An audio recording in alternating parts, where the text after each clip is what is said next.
Now, for you to be perfect in this course, please, you have to understand the components that are being used.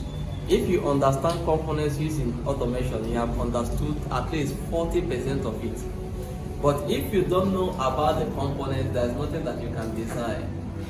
As an automation engineer, you can look at something and just ask questions. What do you want this thing to work? Or how do you want this thing to work? Once a client tells you that he wants this thing to function this way, it's your duty to customize a panel that can actually work according to what the client wants. For example, if you go to a building and you discover that they are using manual changeover, you can decide to design and build automatic changeover switch in a way that the owner doesn't have to be going to the changeover to be changing up and down. Automatically, NEPA comes, it can switch from generator to NEPA. Automatically, it can switch from another generator to another generator. Automatically, it can switch from generator to inverter. So all these things are automation. Then when we enter into smart home automation, that's where you see how we can be able to use our voices and our mobile phones to control electrical load. For example, you can talk to the fan and tell the fan to stop, it will stop.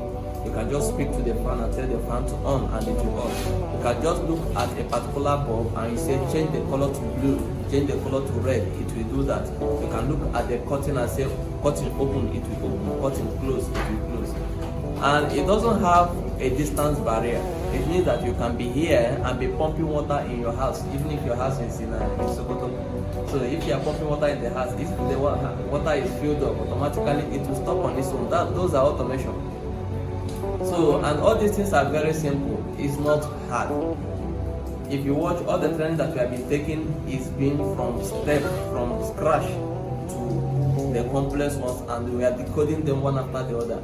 Meaning that we have scheduled them in a way that no matter, even if you are a novice, you understand it. So follow us as we start. Now, when we talk about automatic changeover switch, we are talking about a changeover switch that can automatically transfer electrical load from one supply source to another supply source.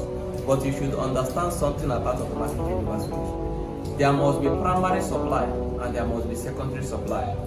Primary supply in the sense that you might not have access to it. For example, this NEPA now, you don't have access to it.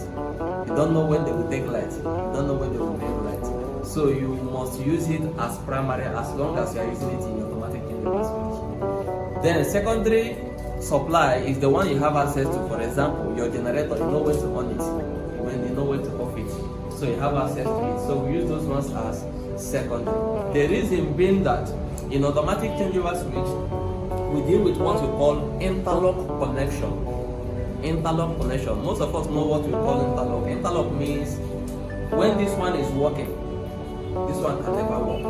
And when this one is working, this one can never work. It has been interlocked. For example, when you want to go to, for example, a bank, for example, you just want to enter inside that banking hall, the security door. If somebody is inside, no matter what you press, it can never operate except if the person comes out.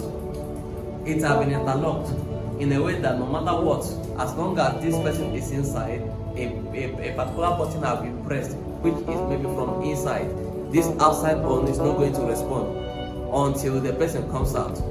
If you are the type that usually go with elevators, lift, discover that if somebody is going up, for example, and somebody is down pressing the button, it's not going to respond.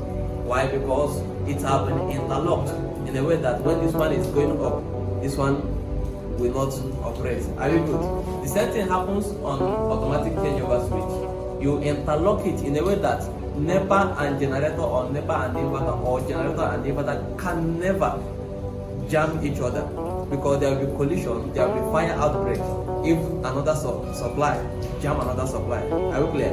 So with that now, what we do is that we interlock it in a way that when NEPA is working, generator can never supply the building. And when generator is working, it means that there is no NEPA. And when inverter is working, it means that there is no NEPA and there is no generator. So no matter what, the three supply can never collide with each other. Are we good? I will still write all these things I'm saying. Now, for you to become an automation engineer and become perfect, there are some things you have to understand. Theoretically, I will say them. Practically, I will demonstrate. Diagrammatically, we also show. There's what we call normally open and normally close in automation. Every switch remains on the state of its terminal position except being tampered on. For example, for this light to show, it means that current is flowing from the source to this. The terminals are closed. Are we clear? So when the two terminals are closed, it means that current can flow. But when the terminals are open, it means that no matter what, current cannot flow. So a switch is either closed or open. Remember, at closed position, current flows.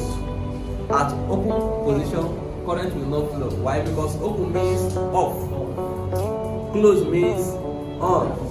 So every switch have terminals that is either separated or connected. So it's either open or closed. So this is the example of automatic changeover switch, which we call the ATS. This is single phase automatic changeover switch that can be used to switch between two different power supplies using one contactor. This is one contactor. Using one timer. This is a timer. And using one alarm. This is an alarm. And when you look at it, we are using two different power supplies. Here in Nigeria, our utility supply, we are using NEPA. And this is generator, meaning that this is input of NEPA, supply coming from NEPA, this is supply coming from generator.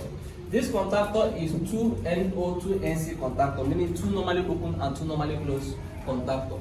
So the reason why we use it is that we are using one contactor to design and build automatic changeover switch that can switch between two different power supplies. So one supply must be on normally open and the other supply must be on normally closed for interlock purpose, for them not to jam together. So that's the reason why when you look at it, see that we supply live and neutral of NEPA to 1 and 3, which they are normally open to 2. 1 is normally open to 2, 3 is normally open to what? 4. So meaning that NEPA should be connected on the normally open terminals of the contactor.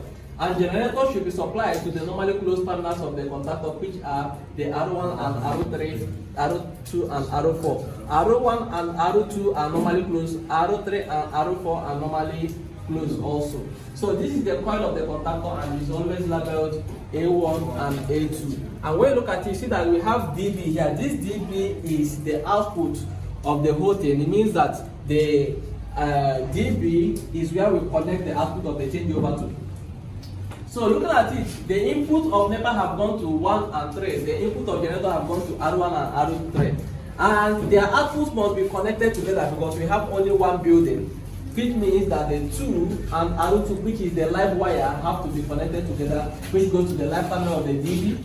The R4 and 4 have to be connected together, which is the neutral from the source, which goes to the neutral terminal of the DB. And when you look at it very well also, it's discovered that we are using a timer and alarm. The work of this alarm is to sound when utility supply comes in.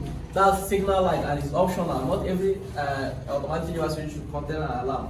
So that's the reason why we connected this timer first. We connected the timer coil to A1 and A2 of the contactor so that once the NEPA, which is the utility supply, comes on, both the timer coil and the contactor coil will energize, thereby allowing the NEPA to take over the whole thing. Why? Because once this coil is energized, the normally open of the contactor will turn to close and the normally close of the contactor will turn to open, thereby allowing NEPA to supply the building and removing generator from supplying the building. Now apart from that also, you should understand that the alarm is connected to the normally close of the timer. Why? Because timer functions at a particular set time. Should in case if we set this timer to 4 seconds, it means that the timer will not give output until the set time is reached. So it's not going to sound the alarm until that 4 seconds is reached. And when that 4 seconds is reached, it means that it will turn this normally closed to open and turn this normally open to close, thereby stopping the alarm from sounding. So this is how